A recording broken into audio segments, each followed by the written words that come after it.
Bismillahirrahmanirrahim. Assalamualaikum warahmatullahi wabarakatuh dan salam sejahtera. Okey, hari ini bersama lagi dengan Cikgu K, kita nak masuk tajuk celik kewangan. Okey, jadi dalam tajuk ini ada beberapa perkara yang kita akan jumpalah. Okey, ada beberapa terma yang kita akan belajar. Okey, jadi dalam tajuk celik kewangan ni, pertamanya kita akan belajar tentang simpan dan labur, faedah mudah dan faedah kompaun, kredit dan hutang, dan yang terakhir pembelian secara kredit dan tunai. Okey, jadi kalau kamu tengok cikgu ada buat perkataan ni, ada yang warna hijau, ada yang warna merah. Okey, jadi secara umumnya warna hijau ni adalah apabila duit itu kita dapat. Dan yang warna merah ni apabila kita yang kena keluarkan duit. Okey, jadi selepas ini kita akan tengok satu persatu lah apa maksudnya dan bagaimana konsep bagi setiap satu ini.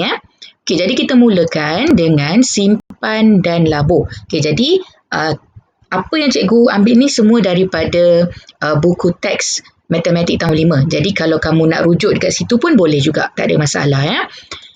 Okey, jadi kita tengok simpanan. Simpanan ialah wang yang disimpan atau dimasukkan dan digunakan apabila perlu. Okey, jadi ada beberapa maklumat tentang akaun simpanan. Okey, jadi akaun simpanan ni sebenarnya apabila ibu bapa kamu membawa kamu pergi ke bank dan simpan duit. Contoh kalau dulu-dulu dapat duit raya ke apa kan, memang kita simpan kat tabung dulu. Tapi kalau simpan kat tabung takut kita terguna, jadi kita akan pergi ke bank, kita akan buka satu akaun simpanan dan masukkan ke dalam akaun tersebut. Jadi akaun simpanan ni maksudnya wang yang boleh disimpan atau dimasukkan, boleh dikeluarkan pada bila-bila masa. Okay, wang permulaan simpanan adalah rendah. Maksudnya tak semestinya kena ada RM1,000 dulu baru boleh buat akaun, tak ada. Selalunya dalam RM100 ataupun lebih, RM100 lebih lah, boleh kamu buka akaun simpanan tu. Okey, kita akan dapat faedah. Okey, faedah ni apa? Faedah ni cikgu akan terangkan sikit lagi, sebentar lagi dalam tajuk faedah mudah dan faedah kompaun. Okey, jadi kita tengok balik. Bila kita buka akaun simpanan, kita akan dapat faedah dan kadar faedah ni adalah 1% hingga 2% setahun. Okay, jadi ini pun cikgu akan terangkan sebentar lagi dalam tajuk faedah mudah dan faedah kompaun. Okey. Okay, satu lagi dalam bahagian simpanan ni kita juga boleh dapat satu bonus yang boleh kita simpan. Jadi maksud bonus ni adalah bayaran tambahan selain gaji atau faedah simpanan sebagai sagu hati. Jadi kalau ibu bapa kamu yang ada bekerja, kadang-kadang akan dapat bonus. Jadi bonus ni pun duit itu kita yang dapat. Okay, jadi itu pun kita boleh masukkan dalam simpanan. Okey, apa beza dengan pelaburan? Pelaburan ialah wang yang digunakan untuk perniagaan tertentu yang akan memberikan keuntungan pada masa hadapan. Okey, jadi akaun pelaburan ni dia bukan dalam jangka masa pendek. Kita akan nampak untung dia dalam jangka masa yang panjang. Okey. Kalau macam simpanan tadi, simpanan kadang-kadang lepas setahun kita dah boleh nampak dah sedikit keuntungan. Tapi pelaburan ni dia lebih panjang masa dia. Okay, jadi dalam akaun pelaburan, wang itu tidak boleh dikeluarkan pada bila-bila masa kerana ada tempoh matang. Okay, maksud tempoh matang ni, kadang-kadang ada akaun pelaburan dia kata kalau dah simpan 5 tahun ataupun kalau dah simpan 10 tahun, baru kita boleh keluarkan. Sebab apa? Sebab nama pun pelaburan. Jadi dia tak nak kita keluarkan dengan terlalu cepat. Dia nak bagi duit tu beranak dulu, bagi duit tu banyak dulu, baru kita boleh keluarkan. Contohnya dalam ASB kan, ASB, contoh dalam KWSP, itu semua akaun-akaun pelaburan. Okay, jadi wang permulaan bergantung kepada jenis pelaburan tu. Jadi bukan semuanya sama. Kalau macam tadi simpanan dengan RM100 kita boleh buka akaun simpanan. Tapi akaun pelaburan ni bergantunglah pada jenis pelaburan yang kita nak buat. Ada yang mungkin kena masuk RM1,000 dulu, okey, baru boleh buka akaun pelaburan. Okey, ada yang mungkin kurang RM1,000. Jadi bergantunglah. Okey, untung dalam akaun pelaburan ni dia berikan sebagai dividen atau bonus. Namanya. Okay, kalau keuntungan pada akaun pelaburan ni namanya dividen atau bonus. Bonus yang tadi lain. Bonus yang tadi tu lebih kepada gaji. Tapi ini bonus kepada pelaburan kita. Okay. Kadar untung tinggi dan biasanya melebihi 2% setahun.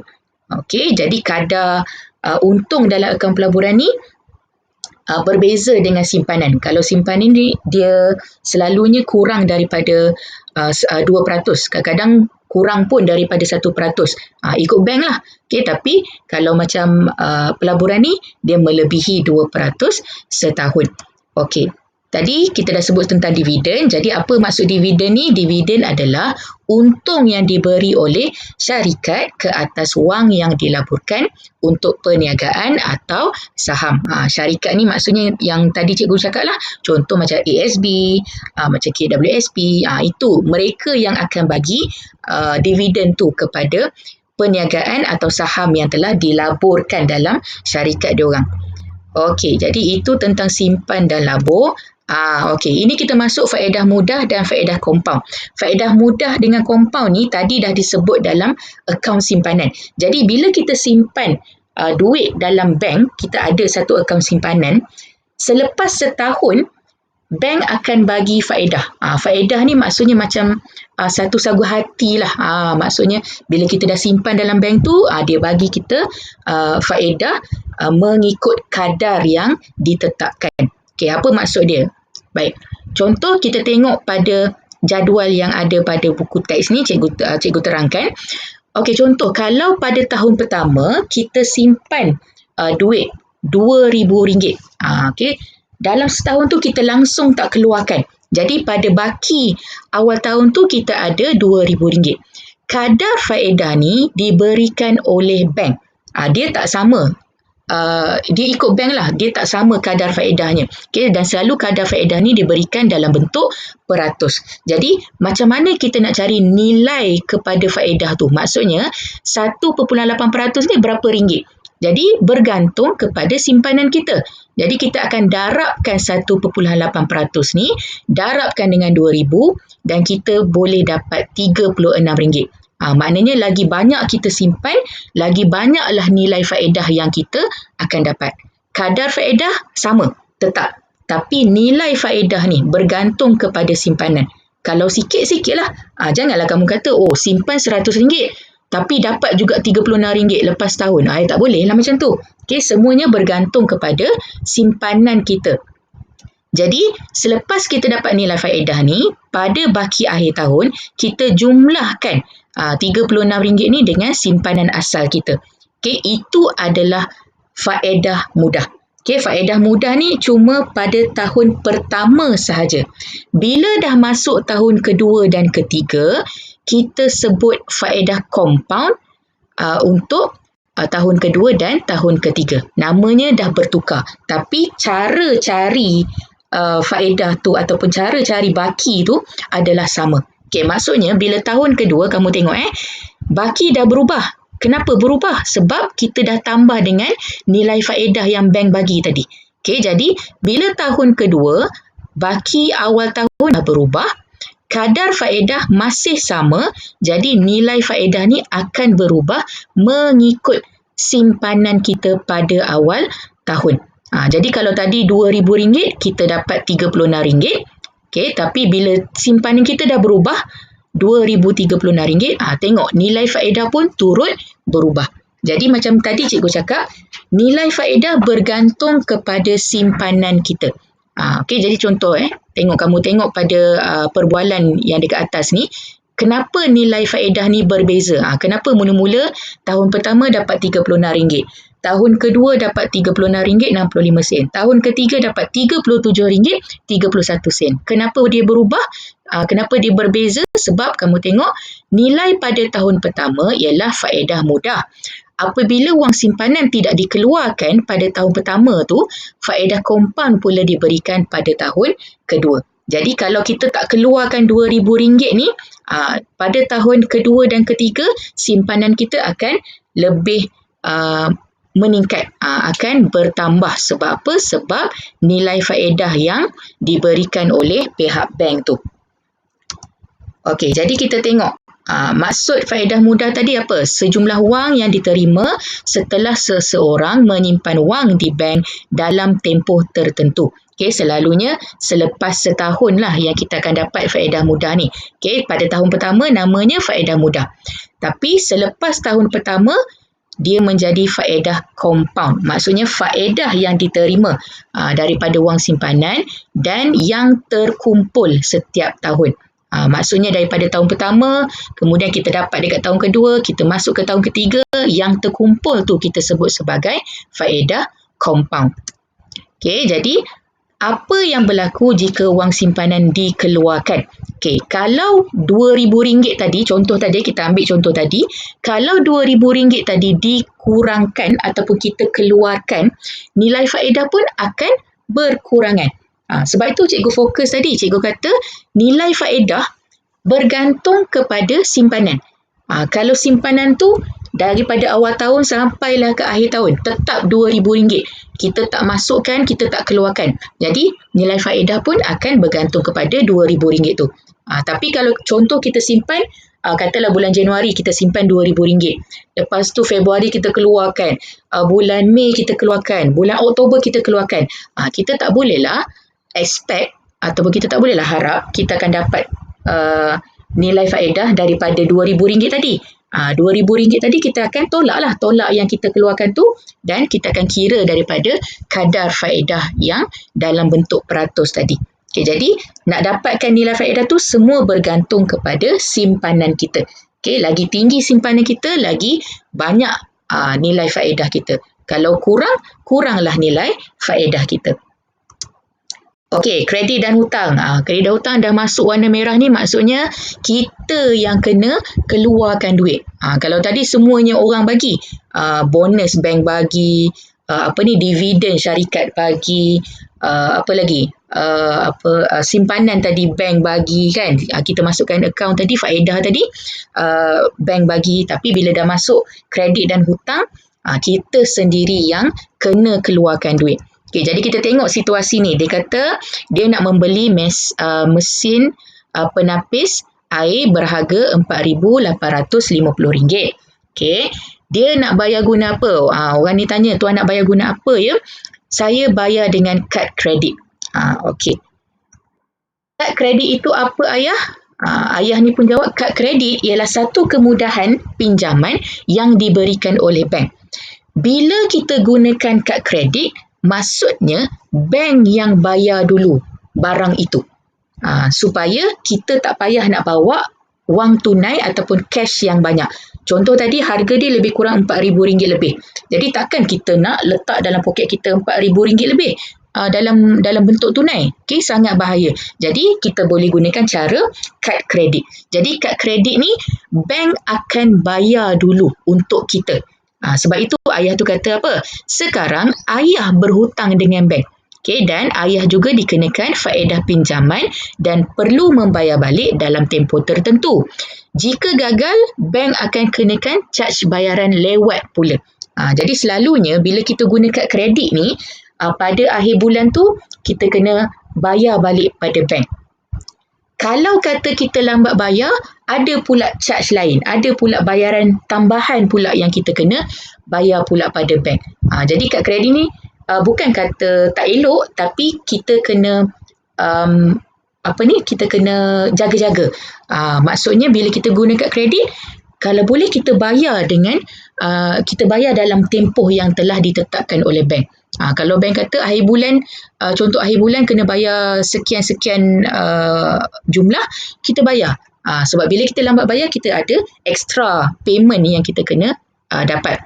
Okey, jadi kita tengok kredit maksudnya ialah apa? Pinjaman, iaitu kemudahan menangguhkan pembayaran barangan yang dibeli atau sejumlah wang yang dipinjamkan oleh institusi kewangan. Institusi kewangan ni bank lah. Jadi maksud hutang ialah pinjaman yang perlu dibayar oleh seseorang. Okey, jadi bila kita gunakan kad kredit, kredit itu pinjaman. Jadi kita pinjam sebenarnya daripada bank. Bank bayarkan dulu. Lepas tu bila kita nak bayar balik, maknanya kita sedang berhutang lah dengan bank. Jadi bila kita nak bayar balik tu ada tempoh tertentu dan jangan lambat bayar sebab nanti akan ada charge tambahan sebab kita bayar lewat. Okey, kemudian kita masuk pada bahagian seterusnya, pembelian secara kredit dan tunai. Okey, jadi kredit tadi kita dah kata kredit maksudnya pinjaman, tunai tu cash lah. Okey, jadi kita tengok satu situasi, dia kata dua-dua keluarga ni dia nak beli televisyen. Okey, satu keluarga Andrew membeli televisyen itu secara tunai. Harga televisyen TV itu RM1,290 dibayar terus. Maksudnya dia tak ada hutang, dia tak ada pinjam kat siapa-siapa. Keluarga Andrew ni dia bayar tunai, cash. Maknanya dibawa lah duit tu, duit tunai tu, ataupun dia boleh gunakan kad debit. Okey, tapi satu lagi keluarga Carol membeli televisyen itu secara kredit. Kredit tadi apa maksud dia? Pinjaman. Maksudnya mungkin dia bayar dengan kad kredit macam macam orang tadilah. Okey, dia bayar secara kredit. Kredit 12 bulan yang diberikan oleh penjual ni, dan perlu dibayar RM120.90 sebulan. Okey, dibayar setiap bulan selama 12 bulan. Itu yang diberikan, itu yang telah ditetapkan. Ini yang maksud ditetapkan tadi tu. Okay, jadi kalau kamu tengok, bila kamu kira untuk keluarga Carol ni, kalau sebulan dia bayar RM120.90 untuk 12 bulan, sebenarnya dia akan bayar lebih daripada harga sebenar televisyen. Okay, kalau tunai tadi cuma bayar RM1,290. Kalau kita beli secara kredit, kamu tengok dia kena bayar RM1,450.80. Dia ada charge tambahan bila kita bayar secara ansuran. Okay, jadi kita tengok apa bezanya antara pembelian secara kredit dengan tunai ni. Okay, jadi kalau kita bayar secara tunai, satu, of course kita tidak berhutang. Okay, sebab kita bayar habis terus. Okay, tapi kalau pembelian secara kredit, kita berhutang. Secara tunai tidak dikenakan faedah. Maksudnya kalau harga barang tu RM10, kita bayar RM10 juga. Tapi kalau secara kredit dikenakan faedah. Macam tadilah, macam situasi tadi. Harga TV RM1,290, tapi bila kita kira balik secara ansuran tu, kita sebenarnya bayar lebih. Sebab apa lebih? Sebab ada ni faedah ni. Faedah ni lain dengan faedah bank tadi, faedah simpanan tadi. Faedah simpanan, faedah mudah tadi, bank yang bagi kat kita duit. Tapi faedah yang secara kredit ni, kita yang kena keluar duit. Jangan keliru. Faedah mudah, bila kita simpan duit, bank bagi pada akhir tahun. Tapi bila kita beli secara kredit sesuatu barang itu, orang yang kat kedai tu, dia akan bagi faedah kat kita. Kita pula kena bayar faedah tu. Okay, sebab itu tadi, keluarga Carol tadi dia kena bayar lebih. Sebab ada faedah tu lah. Okay. Secara tunai, pembelian secara tunai, bayar harga asal. Okay, betul. Sebab kita bayar terus. Kalau secara kredit, membayar harga yang lebih daripada harga asal. Contoh macam tadi. Okay, ataupun contoh lain cikgu bagi tadi. Contoh harga barang tu RM10. Kalau tunai, kita bayar RM10, habis. Dah tak ada apa-apa dah. Okay, tapi kalau secara kredit, katalah harga barang itu RM10, tapi kita nak bayar sikit-sikit kononnya, mungkin sebenarnya kita bayar RM12 ataupun RM15 daripada harga asal. Okay, harga asal RM10, tapi bila kita bayar secara kredit, mungkin harga tu dah jadi RM15. Contohlah. Okay, pembelian secara tunai, bayaran penuh menggunakan wang tunai atau kad debit. Kad debit ni maksudnya kad ATM kita tu. Nanti kamu boleh tanya pada mak dengan ayah. Kad ATM yang kita nak keluarkan duit daripada bank tu, kita boleh gunakan sekarang ni untuk membeli barang secara terus.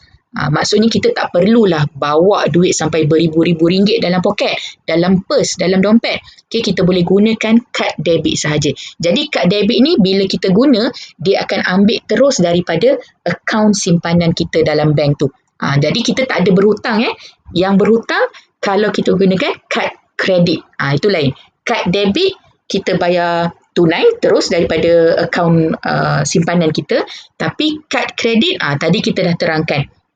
Okey, bayaran menggunakan kad kredit dan ansuran secara bulanan jika kita membeli barang secara kredit. Maksudnya, kita gunakan kad kredit, bank bayarkan dulu untuk kita dan kita berhutang dengan bank. Kita akan bayar secara ansuran secara ansuran bulanan. Maksudnya kita akan bayar setiap bulan sikit sampailah habis hutang kita tu. Okay, jadi itu bezanya antara pembelian secara kredit dan tunai. Okey, jadi cikgu faham. Cikgu harap kamu faham dengan apa yang kita dah belajar hari ini. Okey, ada beberapa bahagian dalam tajuk celik kewangan ni. Jadi, ada yang duit kita dapat, ada yang duit kita kena keluarkan. Okey, jadi cikgu harap kamu boleh gunakan video ini sebagai rujukan untuk menjawab soalan-soalan berkaitan dengan tajuk celik kewangan. Okey, jadi kita berhenti dekat sini.